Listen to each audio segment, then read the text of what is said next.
नमस्कार, मी विजया. संवाद live TV मध्ये आपलं मनपूर्वक स्वागत. पुणे जिल्ह्याच्या गावखेड्यातील महत्त्वाच्या बातम्या पाहूयात आमच्या खास बुलेटिन मधून. आपलं गाव आपली बातमी. जुन्नर तालुक्यात बिबट्याच्या हल्ल्यात काही दिवसांपूर्वी कल्याणी थिटे ही 4 महिन्याची चिमुरडी मृत झाली होती. एडगाव हद्दीतील खानेवाडी येथे ही घटना घडली होती. मात्र या बिबट्याच्या हल्ल्याला वन विभाग जबाबदार असल्याचं तेथील स्थानिकांचं म्हणणं होतं. आणि आता तर या घटनेने एक वेगळंच रूप घेतलंय. ज्या बिबट्यामुळे कल्याणीचा जीव गेला त्या बिबट्याविरोधात कल्याणीच्या चुलत्यांनी नारायणगाव पोलीस स्टेशनमध्ये CRPC 174 प्रमाणे गुन्हा दाखल केलाय. बिबट्याविरोधात गुन्हा दाखल करण्याची ही पहिलीच वेळ आहे. त्यामुळे आता या घटनेचा तपास करणं पोलिसांसमोर मोठं आव्हान असणार आहे. येणाऱ्या निवडणुकांच्या पार्श्वभूमीवर पुणे जिल्हा प्रशासनाकडून मतदार यादीत नाव नोंदणीसाठी अभियान राबवण्यात आलं होतं. त्यात चांगला प्रतिसाद मिळाला. तसेच ज्यांचे नाव मतदार यादीत समाविष्ट नाही अशांना पुन्हा संधी देण्यात येणार असल्याचेही उपजिल्हा निवडणूक अधिकारी मोनिका सिंह यांनी सांगितले. तर भारत निवडणूक आयोगाकडून प्रसिद्ध केलेल्या अंतिम मतदार यादीनुसार पुणे जिल्ह्यात 73,69,141 मतदारांची संख्या आहे. गेल्या मतदार यादीच्या तुलनेत गेल्या 3 महिन्यात 2 लाखांहून अधिक मतदारांनी नव्याने नाव नोंदणी केली आहे. पाणी प्रश्न गंभीर असल्याने राजगुरुनगरला चासकमान धरणातून पाणी पुरवठा करण्यात यावा आणि शहराला स्वच्छ पाणी मिळावे या योजनेसाठी राजगुरुनगर परिषदेच्या माध्यमातून प्रयत्न करण्यात येत होते. त्या योजनेला अखेर यश आले. राजगुरुनगरला चासकमान धरणातून पाणी सोडण्यात येणार आहे. या योजनेचे भूमिपूजन उद्या पालकमंत्री तथा अन्न नागरी पुरवठा मंत्री गिरीश बापट यांच्या हस्ते करण्यात येणार असल्याची माहिती राजगुरुनगर परिषदेचे अध्यक्ष शिवाजी मांदळे यांनी दिली. शिरूर घोडनदीजवळील कोल्हापुरी बंधाऱ्याच्या बाजूला होत असलेला पाणी उपसा बंद केल्याने शेतकरी आक्रमक झाला आहे. जनावर व पिण्याच्या पाण्यासाठी हा पाणी उपसा बंधाऱ्यातून केला जात होता.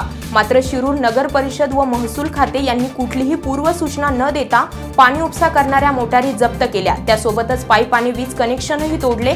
त्यामुळे जप्त केलेल्या मोटारी पाईप पुन्हा शेतकऱ्यांना द्याव्यात व शेतकऱ्यांना दिवसातून 4 तास वीज कनेक्शन देऊन पाणी उपसा करून द्यावा अशा विविध मागण्यांचे निवेदन शिरूरचे तहसीलदार रणजित भोसले यांना शशिकांत दसगुडे व शेतकऱ्यांनी दिले. मागण्यांची पूर्तता न झाल्यास नदीत उतरून जल आंदोलन करण्यात येणार असल्याचा इशाराही यावेळी देण्यात आलाय.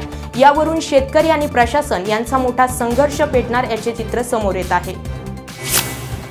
शिवरायांचा इतिहास जिवंत होणार असणारे महत्त्वाचे ठिकाण म्हणजे रायगड आणि या रायगडाच्या पायथ्याशी जिजाऊ सृष्टी साकारली जाणार असल्याची माहिती खासदार संभाजीराजे छत्रपती यांनी पिंपरी चिंचवड येथे बोलताना दिली आहे. देशातील सर्व गड किल्ल्यांसाठी रोल मॉडेल असणाऱ्या रायगडच्या ऐतिहासिक वास्तूचे जतन, संवर्धन व विकासासाठी सुमारे 606 कोटींच्या आराखड्याला राज्य शासनाने तत्वतः मंजुरी दिली असल्याने आता रायगडच्या पायथ्याला जिजाऊ वाड्याच्या परिसरात 88 एकरात जिजाऊ सृष्टी साकारण्यात येणार आहे. त्यामुळे स्थानिकांना रोजगाराची संधी तर निर्माण होईलच, त्याबरोबर छत्रपती शिवाजी महाराज आणि माता जिजाऊ यांची प्रचितीही त्या ठिकाणी टिकून राहील.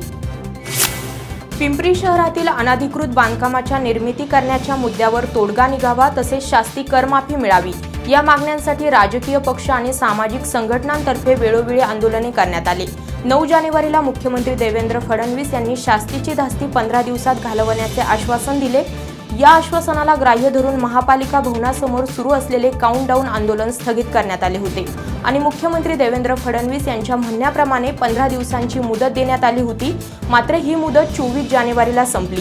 त्यामुळे शास्ती कर माफीबाबत कोणताही निर्णय होत नसल्याने पुन्हा राजकीय पक्ष व सामाजिक संघटनांच्या वतीने पिंपरी महापालिका प्रवेशद्वारासमोर घंटानाद व शंखानाद आंदोलन करण्यात आले. नवीन घडामोडी जाणून घेण्यासाठी आजच आमच्या YouTube चॅनलला सबस्क्राइब करा आणि आमच्या सोबत अपडेट रहा. धन्यवाद. राज्यभरात झपाट्याने विस्तारत असलेल्या संवाद लाईव्ह टीव्हीसाठी पूर्ण वेळ प्रतिनिधी नेमणे आहे. शिरूर श्रीगोंदा पारनेरसाठी पूर्ण वेळ 1 प्रतिनिधी, आंबेगाव खेड जुन्नरसाठी पूर्ण वेळ 1 प्रतिनिधी, बारामती इंदापूर दौंडसाठी पूर्ण वेळ 1 प्रतिनिधी, मुळशी मावळ हवेलीसाठी पूर्ण वेळ 1 प्रतिनिधी, पुणे शहर आणि हडपसरसाठी पूर्ण वेळ 1 प्रतिनिधी, पिंपरी चिंचवड भोसरीसाठी पूर्ण वेळ 1 प्रतिनिधी, अहमदनगर शहर आणि नगर दक्षिणसाठी पूर्ण वेळ 1 प्रतिनिधी, औरंगाबाद शहर आणि जिल्ह्यासाठी पूर्ण वेळ 1 प्रतिनिधी. वृत्तपत्र क्षेत्रातील अथवा कोणत्याही माध्यमातील किमान 2 वर्षांचा अनुभव आवश्यक. स्वतःचा कॅमेरा आणि दुचाकी असावी. आपल्या भागातील राजकीय, सामाजिक आणि परिसराचं संपूर्ण ज्ञान आवश्यक। इच्छुकांनी आपला संपूर्ण बायोडेटा sanwadtv@gmail.com वर पाठवावेत आणि मुलाखतीसाठी समक्ष भेटावं। अधिक माहितीसाठी 9665 992 992 या क्रमांकावर आजच संपर्क करा।